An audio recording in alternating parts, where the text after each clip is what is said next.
수요일 저녁에 또 예배로 나오신 우리 성도님들의 그 발걸음들을 또 환영하고 또 축복합니다. 우리 같이 한번 인사 나눌게요. 우리 전후좌우 보시면서 우리 반갑게 한번 인사 나누겠습니다. 오늘도 수고 많으셨습니다. 같이 한번 인사 나눠주시죠. 네, 수고 많으셨습니다. 혹시 소리가 잘 들리나요? 뒤에? 잘 들리세요? 저는 굉장히 작게 들려가지고 혹시 어떤지 모르겠습니다. 오늘 우리에게 주시는 말씀이 요한계시록 말씀입니다. 우리 계시록 우리 2장 1절부터 우리 7절까지의 말씀을 우리 같이 봉독하도록 하겠습니다. 우리 신약 성경, 제가 가진 성경으로는 400페이지에 있습니다. 요한계시록 우리 2장 1절부터 우리 7절까지 또 오늘 또 이 저녁에 우리에게 주시는 하나님 말씀을 우리 한 목소리로 또 함께 봉독하겠습니다. 에베소 교회의 사자에게 편지하라. 오른손에 있는 7별을 붙잡고 7 그 촛대 사이를 거니시는 이가 이르시되, 내가 내 행위와 수고와 내 인내를 알고 또 악한 자들을 용납하지 아니한 것과 자칭 사도라 하되 아닌 자들을 시험하여 그의 거짓된 것을 내가 드러낸 것과 또 내가 참고 내 이름을 위하여 견디고 게으르지 아니한 것을 아노라. 그러나 너를 책망할 것이 있나니 너의 처음 사랑을 버렸느니라. 그러므로 어디서 떨어졌는지를 생각하고 회개하여 처음 행위를 가지라. 만일 그리하지 아니하고 회개하지 아니하면 내가 내게 가서 내 촛대를 그 자리에서 옮기리라. 오직 내게 이것이 있으니 내가 니골라당의 행위를 미워하는도다.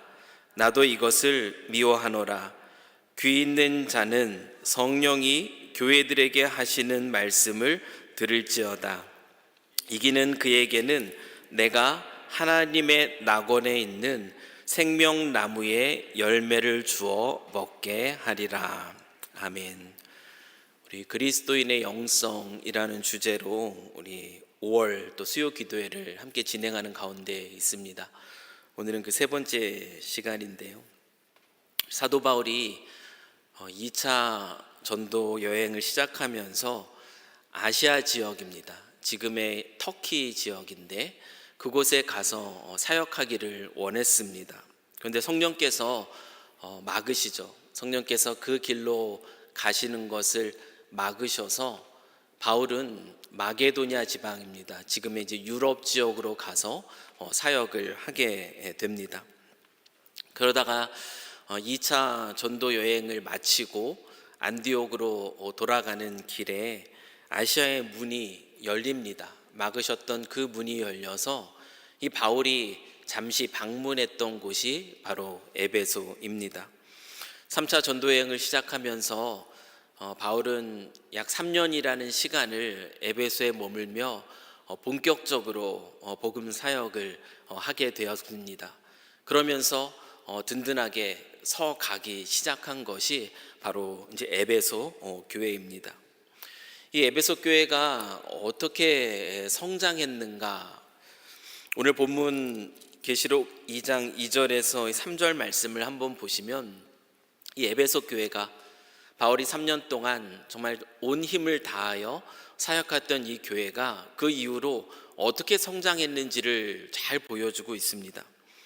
내가 내 행위와 수고와 내 인내를 알고 또 악한 자들을 용납하지 아니한 것과 자칭 사도라 하되 아닌 자들을 시험하여 그의 거짓된 것을 내가 드러낸 것과 또 내가 참고 내 이름을 위하여 견디고 게으르지 아니한 것을 아노라.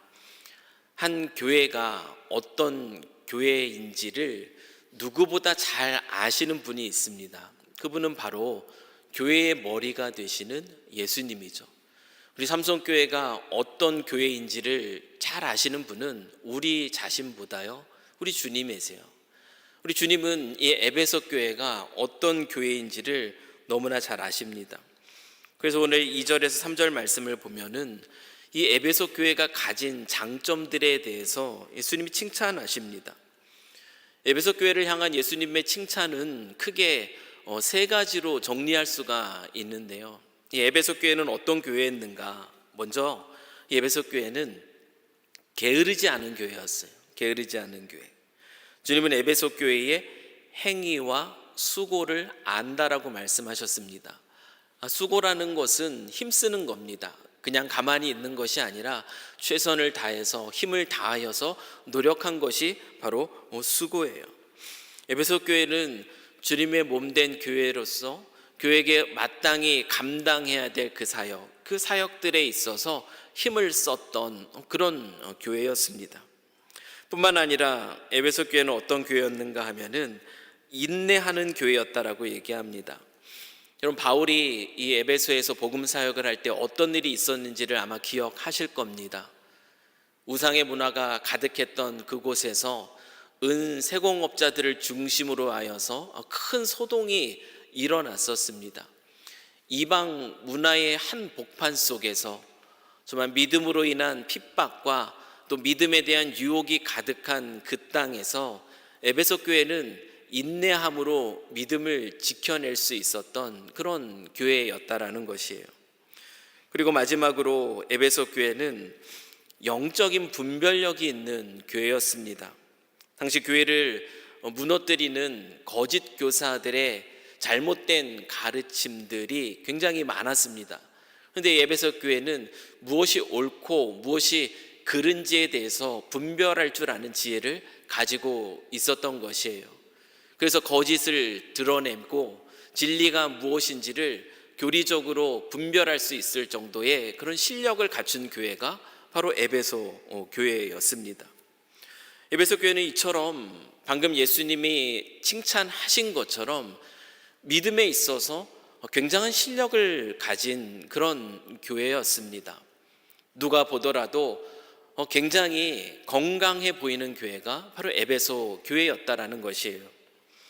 근데 주님은 겉으로 드러나는 이와 같은 장점들 때문에 가리워져 있었던, 묻혀 있었던 에베소 교회 성도들이 놓치고 있었던 믿음의 중요한 한 가지 요소를 예수님은 책망하십니다. 그것이 무엇인가 하면 계시록 2장 4절의 말씀이에요. 그러나 너를 책망할 것이 있나니 너의 처음 사랑을 버렸느니라. 예수님은 에베소 교회의 그 행위와 수고와 그 인내와 그 분별력에 대해서 그들의 그 아름다운 모습을 인정하셨습니다. 그런데 그 모습들 속에 감추어져 있던 정말 놓쳐서는 안 되는 중요한 한 가지, 그 한 가지를 지금 책망하고 계십니다. 에베소 교회가 놓치고 있었던 것은 무엇이냐면 그들의 마음, 성도들의 그 마음의 중심 속에 있는 처음 사랑이라는 것이에요. 겉으로 드러나는 굉장히 건강해 보이는 그런 모습들 말고요, 그 교회에 이루고 있는 그 성도들의 그 마음의 중심 속에 있는 그 처음 사랑, 이것을 잃어버린 것에 대해서 예수님은 책망하고 계시다라는 거죠. 여러분, 처음 사랑이라는 것이 무엇이죠? 처음 사랑. 이 처음 사랑이라는 것은 복음으로 인한 감격입니다. 처음 사랑. 자격 없는 나에게 베풀어 주신 그리스도 예수의 그 크고 놀라우신 사랑을 맛보았을 때의 그 감격, 그때 그 안에서 누렸던 그 즐거움, 기쁨, 이것이 바로 처음 사랑이라는 것이에요. 이 첫 사랑, 이 처음 사랑이라는 것은 우리가 어떻게 느낍니까? 두 가지 중요한 사실을 우리가 깨달을 때 그때 비로소 느끼게 되는 것이 바로 이 첫사랑입니다. 이 처음 사랑이라는 것이에요. 그 첫 번째는 무엇이냐면 우리가 얼마나 비참한 존재인가, 내가 죄인이라는 사실에 대한 깨달음이에요. 하나님을 떠나 있는 삶, 그 삶이라는 것이 얼마나 비참한 것인가. 죄와 사망의 권세에 사로잡힌 채 그 영원한 심판을 피할 수 없는 그런 인생이 바로 나라는 사실을 복음 앞에서 깨닫게 되는 것, 이것이 첫사랑의 시작입니다. 그리고 또한 무엇을 깨닫는가 하면은 두 번째는 그런 비참함 속에 있던 나를 향해서 그리스도 예수께서 베풀어 주신 사랑, 우리가 믿는 예수 그리스도의 십자가의 은혜가 얼마나 크고 놀라운가. 정말 영원한 심판 가운데 처할 수밖에 없는 나를 구원하여 주신 그 예수님의 그 십자가 사랑, 나를 대신해서 십자가에서 죽으신 그 예수님의 그 사랑이 얼마나 크고 놀라운가를 깨닫는 것이죠. 이 나의 비참함과 그런 나를 향한 주님의 사랑의 크고 놀라우심을 깨닫게 될 때, 그때 우리 마음속에 가득 부어지는 것이 무엇이냐면 감격입니다. 감격이고 감동이고요, 그리고 기쁨이에요. 그래서 그 주를 향한 그 간절한 마음이 우리 안에 샘솟게 되고, 그분을 소망 가운데 바라보는 그 마음이 우리 가운데 가득 부어지게 되는 것입니다. 감사와 기쁨 속에서, 그래서 하나님을 더 바라고, 그리고 하나님을 더 찾고, 그리고 기대와 소망 속에서 그 하나님을 향해서 더 나아가는 그 마음, 그 마음이 바로 처음 사랑, 첫사랑이라는 것이에요.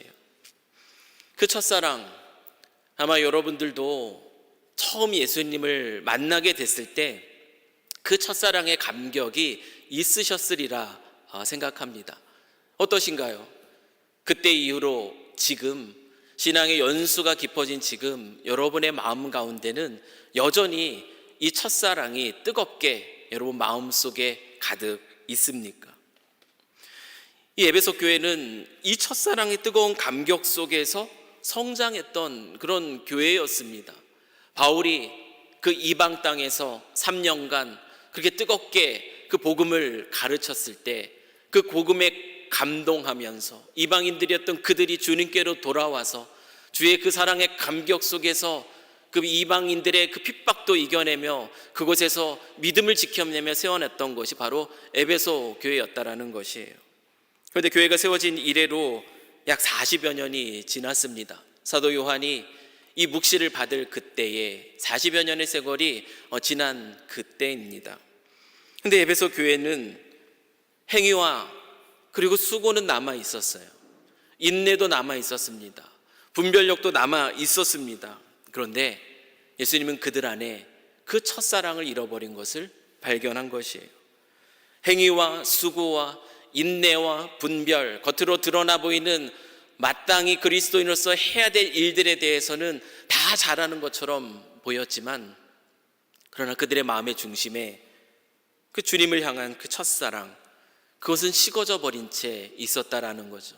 그 첫사랑을 잃어버린 모습이 에베소 교회의 모습이었고, 주님은 이 묵시를 통해 그들의 그 안타까움을 책망하고 계십니다. 성경이 에베소 교회의 이 첫사랑의 상실을 아주 준엄하게 이렇게 책망하고 있는데요, 여러분 그 이유가 무엇이겠습니까? 그 이유는 무엇이냐면 그리스도인의 그 살아있는 영성, 우리가 영성에 대해서 같이 나누고 있는데, 그리스도인으로서 우리 자신이 내가 살아있구나, 내가 살아있는 영성, 그 영성 가운데 있구나 하는 것에 그 아주 중요한 증거가 되는 것이 무엇이냐면 바로 첫사랑의 그 감격을 계속 지키고 있는 것, 이것이 바로 살아있는 영성의 아주 중요한 증거입니다. 처음 예수를 만났을 때의 그 감격 그대로 내가 한결같은 그 감격 속에 내가 살아가고 있는가? 그것은 나의 영성이 살아있는 영성인가 그렇지 않은가를 판단하는 아주 중요한 기준이 되라는 것이죠. 그럼 영성이라는 것이 무엇이라고 말씀을 드렸습니까? 그 영성이라는 것은 하나님과의 그 친밀한 관계 속에서 우리가 이 세상을 살아가는 그런 삶의 방식이 바로 영성이라고 말씀을 드렸습니다. 그리스도인이 그리스도 예수 안에서 경험했던 이 첫사랑의 감격 잃어버렸다? 여러분 이것이 의미하는 것이 무엇일까요? 한때는 그랬었는데 지금은 그 첫사랑의 감격을 잃어버린 채 살아가고 있다. 여러분 그것이 의미하는 것은 무엇이냐면 내가 얼마나 비참한 존재였는가 그 사실을 망각하고 살아가는 것이에요. 내가 꽤 괜찮은 존재인 것처럼 충분히 혼자의 힘으로도 이 정도면 나름대로 잘 살아가고 있다라고 그렇게 착각하고 있는 것입니다. 그리스도를 향한 그 첫사랑을 잃어버렸을 때 나타나는 모습이에요. 내가 얼마나 비참한 존재였는가, 내가 얼마나 영원한 심판 가운데 처할 수밖에 없었던 그런 존재였는가라는 그 과거를 잃어버린 채 살아가는 것이 첫사랑을 잃어버렸을 때의 한 가지 나타나는 현상입니다. 또한 무엇을 잃어버리겠습니까? 내게 베풀어 주신 주님의 사랑, 내가 얼마나 크고 놀라운 그 사랑을 입은 존재인가, 그 사랑이 얼마나 큰가, 그것 또한 잊어버린 것이에요. 그 감격 또한 그 사랑의 크기마저도 놓쳐버리고 있는 것입니다. 다시 말하면 첫사랑을 잃어버렸다라는 것이 의미하는 것은 그 주님과의 관계, 나를 구원해 주신 이 주님과의 관계가 멀어졌다라는 것을 의미합니다. 행위도 있습니다. 수고도 남아 있어요. 교회 안에서 여러 가지 다양한 봉사도 합니다. 또 열심히 하기도 합니다. 인내도 남아 있습니다. 머물러 있어야지, 그래 붙어 있는 거지, 인내도 남아 있어요. 분별력도 남아 있어요. 무엇이 옳고 무엇이 그른지 우리는 이미 충분한 성경의 지식을 가지고 그것들을 판단할 수 있는 어느 정도의 기준들을 다 가지고 있습니다. 그런데 동력이 바뀌어버렸어요. 그 동력이 바뀌어버린 겁니다. 감사와 기쁨, 기대와 소망 속에서 내가 오늘도 수고하고, 그리고 오늘도 믿음 안에서 인내하고, 그리고 주님이 주신 그 분별력으로 시대를 분별하며 살아가는 것, 이것이 그리스도인의 살아있는 영성의 모습인데요, 그 동력이 바뀌어버린 겁니다. 해야만 하는 그 의무감으로, 그리고 또한 해왔던 습관과 전통, 그것이 감사와 기쁨, 기대와 소망의 자리를 차지해버린 것이, 한마디로 말하면 겉으로 드러나는 종교적인 그 모습들은 여전히 남아있지만 죽은 영성을 가지게 된 것입니다. 여러분, 그런 신앙생활은 그렇게 오래 가지 않습니다. 해야만 하는 것으로, 그리고 해왔던 습관과 전통으로 종교적인 삶을 이어가는 그 삶은 결국은 메말라 버립니다. 결국은 시들어 버려요. 죽은 영성 가운데에서 주께서 그에게 맡겼던 소명과 사명들을 다 놓쳐버리게 됩니다. 예수님이 처음 사랑 잃어버렸던 이 얘기도 제가 몇 번 말씀드렸습니다. 같이 찬양도 하고, 이 얘기도 제가 몇 번 말씀드렸습니다. 같이 찬양도 하고, 그 말씀도 듣고, 그리고 기도하는 시간을 가질 그때에 저는 열심히 기도하고 있는 그 제 친구의 그 모습을 보면서 고개를 갸우뚱할 수밖에 없었습니다. 처음 예수를 믿고 그리고 예수를 알아가던 저에게 그 친구의 기도하는 모습은 너무나 이상해 보였어요. 그 모습이 어떤 모습이었는가 하면, 그는 무엇이 그렇게 슬픈지 통곡하면서 기도하는 겁니다. 통곡하면서 기도해요. 그 친구의 신앙은 제가 볼 때 너무 좋은 신앙을 가졌던 친구였거든요. 정말 뜨겁고 정말 신실하고 정말 믿음에 있어서 참 믿음 좋다라고, 그렇게 제 눈에 보기에도 믿음 좋은 친구였어요. 그런데 기도 시간이 되니까 그렇게 통곡하면서 우는 거예요. 그게 너무나 이상합니다. 기도회가 다 끝나고 제가 그 친구에게 찾아갔습니다. 너무나 궁금해가지고. 그리고 그 친구에게 물어봤어요. 예수님 믿으면 기쁘다 그러지 않았냐? 예수님 믿으면 기쁨이 가득 있다고 했는데 너는 예수님도 그렇게 잘 믿으면서 뭐가 그렇게 슬퍼서 그렇게 통곡하면서 우냐? 그게 너무나 신기하니까 그렇게 질문을 했어요. 근데 그 친구가 웃으면서 얘기해 주더라고요. 씩 웃으면서. 언제 울었냐는 듯이 이미 얼굴은 표정은 바뀌었어요. 씩 웃으면서 저에게 이런 대답을 해줍니다. 예수님을 알면 알수록 내가 그분 앞에서 얼마나 비참한 존재인지를 늘 새롭게 깨닫게 된다. 그래서 울고, 또 그런 나를 사랑하신 예수님 때문에 또 감사해서 울고, 그래서 울고, 그래서 또 울고, 그렇다고 그 친구가 그 얘기를 해줍니다. 제가 그 이야기를 듣고 그게 도대체 무슨 소린가 이해가 되지 않았죠. 그러나 그 친구의 그 말이 무슨 의미인지를 알게 되기까지는 그리 오래 걸리지 않았습니다. 그 친구는요, 첫사랑의 감격. 처음 자기를 구원해 주셨은 그 예수님을 만난 그 첫사랑의 감격을 그때 처음 그렇게 눈물로 회개했을 그때뿐만 아니라 참 믿음이 좋다, 괜찮다, 그런 신앙의 깊은 연수를 가진 그때에도 잃지 않고 있었던 것이에요. 죽은 영성이 아니라 살아있는 영성이라는 건 바로 그것이구나. 그분 앞에 내가 얼마나 비참한 존재였는가를 늘 돌아보고 내게 베풀어 주신 그 사랑이 얼마나 큰지를 알고 그것 때문에 감사해서 울고 그 자신의 연약함 때문에 또 울고 그러므로 더 순결하게 주님 앞에 나아가는 살아있는 영성을 가진 모습이 바로 이런 모습이구나. 그래서 제가 이 이야기를 여러분에게 종종 합니다. 사랑하는 성도 여러분, 여러분은 어떠신가요? 여러분의 영성은 어떠세요? 예수 그리스도를 처음 만난 이후로 지금 이곳에서 살아오면서 신앙의 삶을 살아오면서 여러분의 영성은 어떻습니까? 죽어 있습니까? 아니면 살아 있습니까? 첫사랑의 그 감격, 여러분 잃어버리셨습니까? 아니면 그 첫사랑의 감격을 지금도 유지하고 계십니까? 그 마음이 그분을 기억할 때 정말 다시 뜨거워지십니까? 예수님은 이 에베소 교회의 문제를 진단하셨습니다. 그리고 그 문제에 대한 해결책을 우리에게 제시해 주고 있어요. 그들에게 제시해 주고 이 글을 읽고 있는 저희에게도 제시해 주는 것이에요. 요한계시록 2장 5절의 말씀입니다. 우리 이 말씀을 한번 같이 읽겠습니다. 시작. 그러므로 어디서 떨어졌는지를 생각하고 회개하여 처음 행위를 가지라.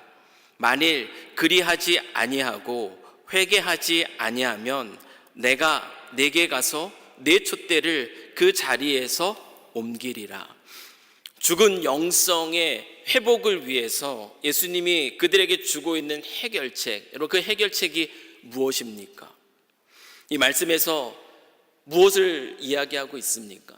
그것은 바로 다름 아니라 회개예요. 예수님은 그 죽어있는 그 영성을 회복하는 해결책으로 그들에게 회개를 가르칩니다. 여러분, 예수님이 십자가의 죽으심으로 우리의 죄의 문제는 다 해결되었습니다. 우리가 믿는 사실이에요. 우리에게 전가된 아담의 죄, 원죄의 문제도 예수님의 십자가가 다 해결해 주셨어요. 또한 우리가 지었고 또 그리고 짓게 될 그 자범죄의 문제까지도 우리가 믿음 안에서 예수 그리스도를 만났을 때, 영접했을 때 예수님은 그 죄의 형벌로부터 우리를 자유케 해주셨습니다. 해방시켜 주셨어요. 우리가 그리스도 예수 안에서 참 별 볼 일 없는 그런 존재인데 의롭다라고 성경이 그렇게 선포하고 있는 이유가 바로 이 죄에 묻어 용서받았고 우리가 지었던 죄, 앞으로 짓게 될 그 죄에 대한 형벌로부터 우리가 해방되어 의롭다 칭함을 받고 하나님의 자녀가 되는 권세를 얻었는데 우리에게 회개라는 것이 더 이상 필요하겠는가? 성경은 얘기하죠. 아니라는 것이. 그럼에도 불구하고 우리의 삶 속에 우리의 영성을 깨우는 데 있어서 너무나 중요한 것이 회개라는 것을 성경은 우리에게 가르쳐 줍니다.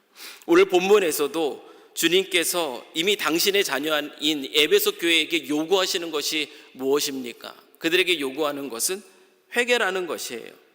이 회개는 잃어버린 첫사랑을 회복하는 방법으로 주님이 그들에게 가르쳐 주고 있는 것입니다. 구원받은 신자라고 할지라도 우리가 육신을 입고 이 땅을 살아갈 때에는 끊임없이 우리의 죄악된 본성으로 인해서 우리는 죄의 유혹 가운데 살아갈 수밖에 없습니다. 그렇기 때문에 우리가 이런 죄의 유혹 안에서 넘어질 때가 많이 있어요. 여러분, 우리가 이 죄 가운데 남아 있을 때 여러분 그때 우리 영적인 감각은 어떻게 되는지 아마 경험해 보셔서 아실 겁니다. 우리의 죄악된 본성에게 져서 우리가 죄 가운데 넘어질 때 우리의 영적인 감각은 마비되죠. 마비됩니다. 점점 둔감해집니다. 그게 우리의 모습인 것이에요. 첫사랑의 감격도 사라지게 되는 이유가 바로 여기에 있습니다. 그래서 그리스도인들이 이 세상을 살아가면서 마치 우리가 매 순간 호흡하면서 살아가는 것처럼 그리스도인의 삶에서 끊임없이 하나님과의 살아있는 관계, 그 영적인 관계, 그 살아있는 영성을 유지하며 살아가기 위해서 우리에게 필요한 것이 무엇이냐면 회개라는 것이에요. 그것이 예수 그리스도께서 오늘 에베소 교회에게 가르쳐 주고 있는 아주 중요한 진리입니다.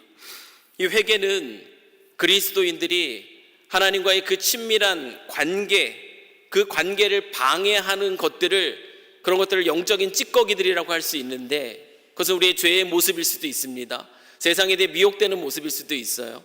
그 모든 영적인 찌꺼기들을 청소해내는 그런 시간이 바로 회개의 시간이라는 것입니다.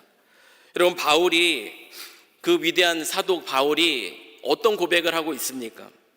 자신 안에 있는 그 연약함, 그도 죄악된 본성을 가진 한 사람의 육신이었기에, 우리와 같은 육신이었기 때문에 그 위대했던 사도 바울도요, 그 안에 있는 자신의 연약함을 발견하고 그가 뭐라고 고백하고 있는가? 이 로마서 7장 24절 25절 말씀을 보십시오. 그는 이렇게 고백합니다. 오호라, 나는 곤고한 사람이로다.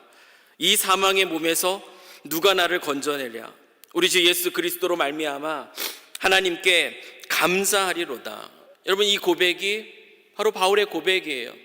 그 자신의 여전히 그 안에 가득한 그 비참한 그 죄인된 모습을 발견하면서 그는 탄식합니다. 오호라, 나는 곤고한 사람이로다. 이 사망의 몸에서 누가 나를 건져내라.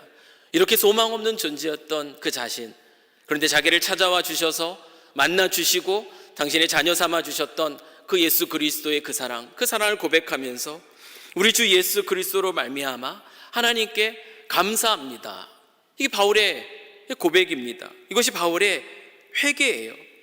그리스도 안에서 누리는 이 첫사랑의 감격을 바울은 그 자신이 무너지는 그 자리에서도 이렇게 다시 새롭게 고백할 수 있었다라는 거죠.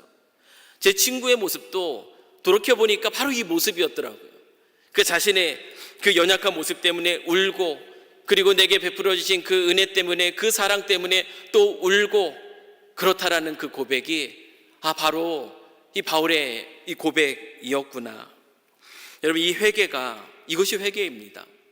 회개라는 것은 단순히 내가 지은 죄 용서해 주세요가 아니라 그 자신이 저지른 그 죄 앞에서, 또는 그 죄라는 그 문제 앞에서 내가 얼마나 연약한 존재를 깨닫고 그런 나를 향해 베풀어 주신 그리스도의 사랑이 얼마나 큰지를 확인하는 그 자리가 바로 회개의 자리라는 것이. 이 회개가 우리와 하나님과의 관계를 친밀하게 만듭니다. 그분의 인도하심에 민감하게 만드는 것이, 우리의 생각과 우리의 감정과 우리의 의지와 우리의 삶의 방향이 그래서 하나님을 따라가게 만드는 것, 이것이 바로 회개라는 것이고, 그 삶이 바로 영성 깊은 삶이라는 것입니다. 종교개혁자 칼빈은 그리스도인의 삶을 이렇게 정의합니다. 뭐라고 정의하냐면, 그리스도인의 삶은 지속적인 회개의 삶이다 라고 얘기해요. 매일매일 회개가 일어나는 삶이 바로 그리스도인의 삶이라고 이야기하는 것이죠.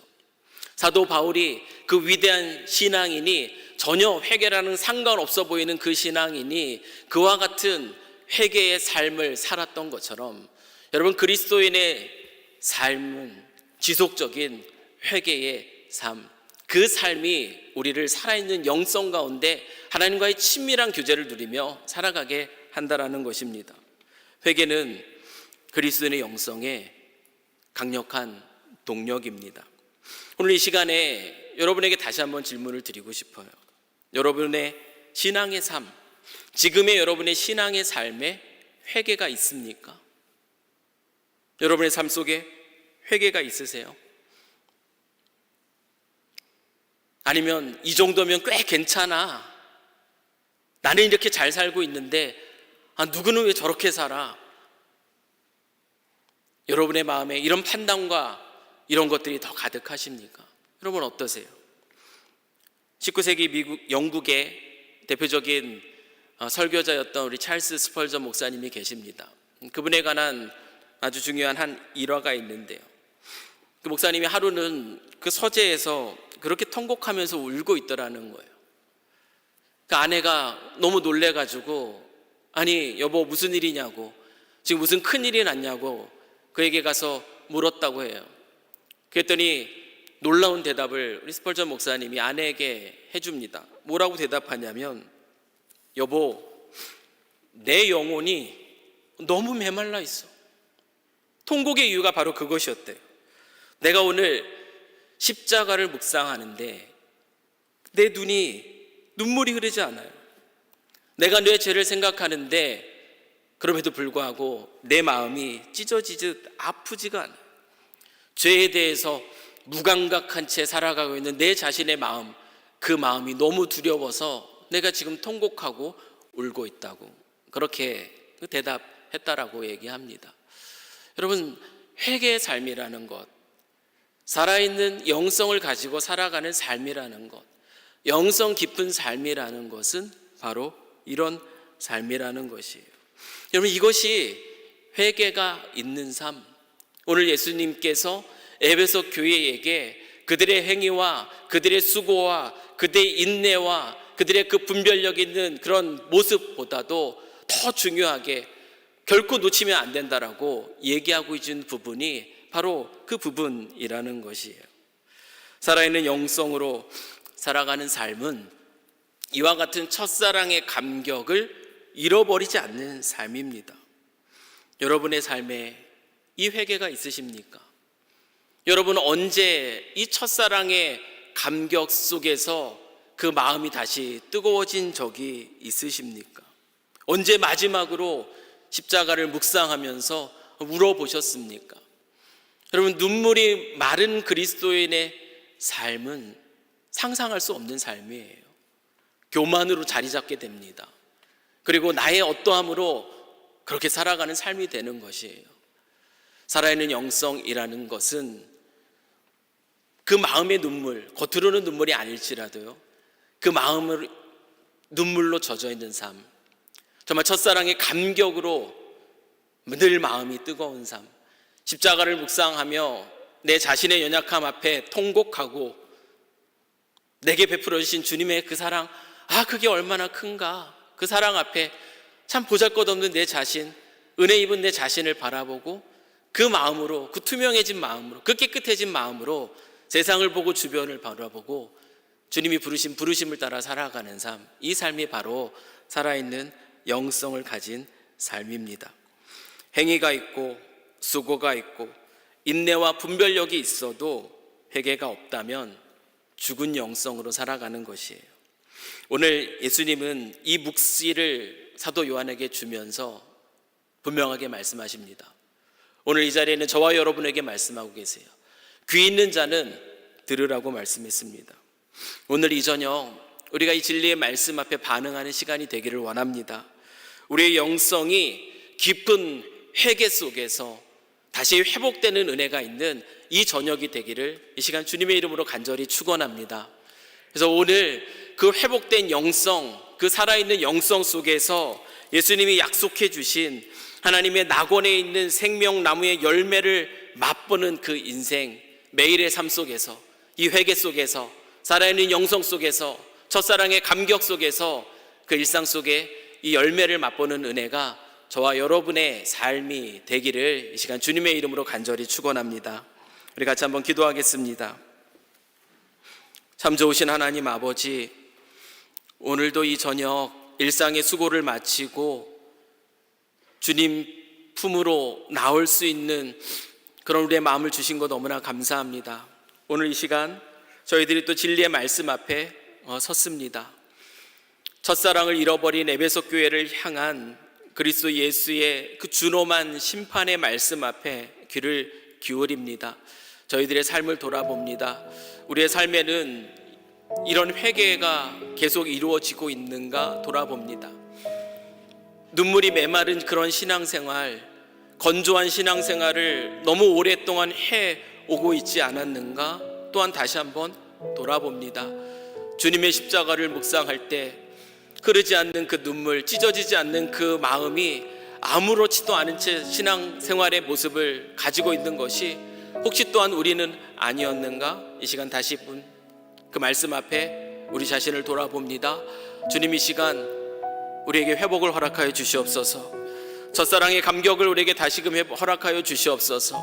내가 얼마나 연약한 존재였는가, 그런 나를 향한 우리 주님의 사랑이 얼마나 크고 놀라운가를 다시 한번 기억하고 그분 앞에서 그 마음이 녹아지는 그런 참된 회개가 있는 오늘 이 저녁 되게 하여 주셔서 오늘 이 시간 다시금 그 첫사랑의 감격 속에서 우리 영혼이 살아나는 것을 맛보게 하여 주시고, 그래서 우리 주님의 민감하게 더 반응하고 나의 그 한 주간의 삶이 정말 주님의 이끄심, 그 인도하심을 따라 사는 그런 삶이 될 수 있도록 오늘 저희들 축복하여 주시옵소서. 주님의 그 놀라운 은혜가 우리의 기도 가운데 함께 하실 줄 믿사오며 우리 주 예수 그리스도의 이름으로 기도합니다. 아멘.